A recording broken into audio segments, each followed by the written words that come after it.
কোরআনে কারীম যখন নাযিল হয়েছে আল্লাহ তাআলা যখন আল্লাহর হাবিবকে বলেছেন কুতুবা উহিয়া ইলাইকা মিনাল কিতাব, কোরআনের যা আপনার কাছে ওহী আকারে পাঠ করা হয় আপনি তিলাওয়াত করেন। আল্লাহ রাসূল তিলাওয়াত করতেন, রাসূলের তিলাওয়াত শোনার জন্য মক্কার কাফেররা জমা হতো।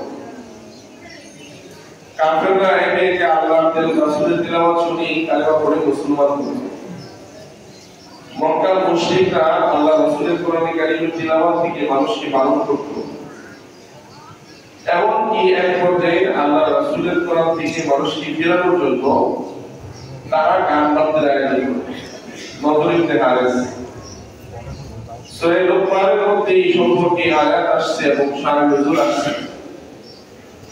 নজর ইবনে হারিস কিসরা এবং কায়সারের ইচ্ছা সম্পর্কিত যুদ্ধের কাহিনী সম্পর্কিত বই পুস্তকে বেশ্যা নারী নর্তকীরা নাচাইরা এই গল্প শুনে জারি গান বাউল গানের মতো এগুলা গাওয়াই। উদ্দেশ্য ছিল কি মুহাম্মদুর রাসূলুল্লাহ সাল্লাল্লাহু আলাইহি ওয়াসাল্লামের কোরআনের কারীমের আকর্ষণ থেকে মানুষকে গানের প্রতি ধাবিত করা। আল্লাহ তাআলা সেখানে বলেছেন ওয়ামিনান নাসি মাইয়াশতারি লাহওয়াল হাদিস ومن الناس من يشتري لهو الحديث ليضل عن سبيل الله بغير علم। মানুষের মধ্যে কিছু মানুষ এমন আছে মান ইয়াশতারি লাহওয়াল হাদিস, যারা অনর্থক কথাবার্তা ক্রয় করে আনে কিনে আনে। কেন আগে আল্লাহ বলে দিয়েছেন লিয়ুদিল আন সাবিলিল্লাহ, যেন তারা মানুষকে আল্লাহর পথ থেকে বিপথগামী করে।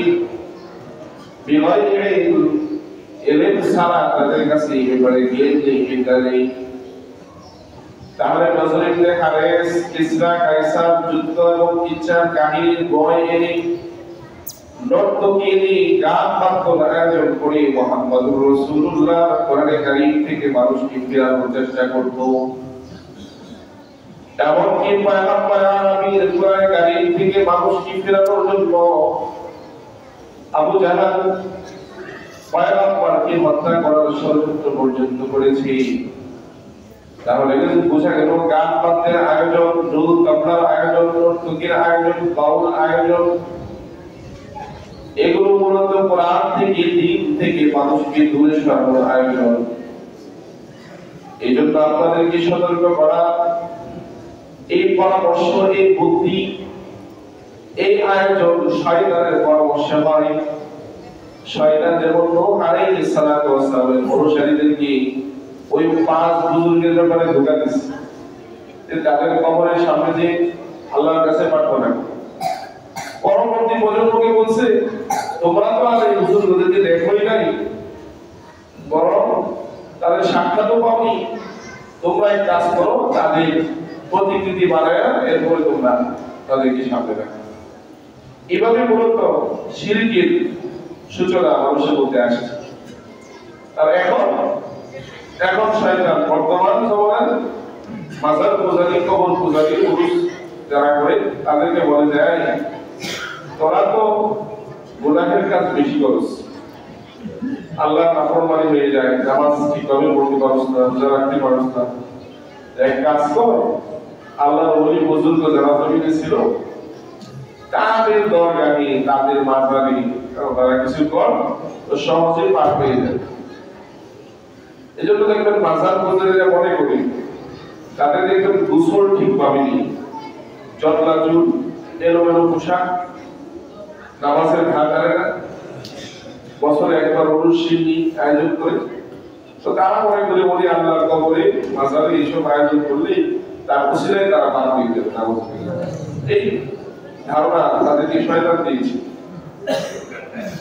অথচ কোরআনে কারীমের মধ্যে আল্লাহ বলছেন কাল কিয়ামতের ময়দানে শয়তান মানুষ থেকে দূরে চলে যাবে।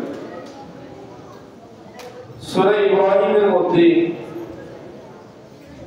13 নম্বর পারায় 17 নম্বর পৃষ্ঠায় আল্লাহ পাক রব্বুল আলামিন ইরশাদ ফরমান وقال الشيطان لما قضي الأمر إن الله وعدكم وعد الحق ووعدتكم فأخلفتكم قال الشيطان কিয়ামতের ময়দানে শয়তান বলবে লাম্মা কুদিয়াল আমরু, যখন বিচার কাজ সম্পন্ন হবে, শয়তান তখন তার অনুসারীদেরকে বলবে, ইন্নাল্লাহা ওয়াদাকুম ওয়াদাল হাক্কি, আল্লাহ তাআলা তোমাদেরকে সত্য প্রতিশ্রুতি দিয়েছেন, সত্য ওয়াদা দিয়েছেন। কি সত্য ওয়াদা, কি সত্য প্রতিশ্রুতি আল্লাহ দিয়েছেন?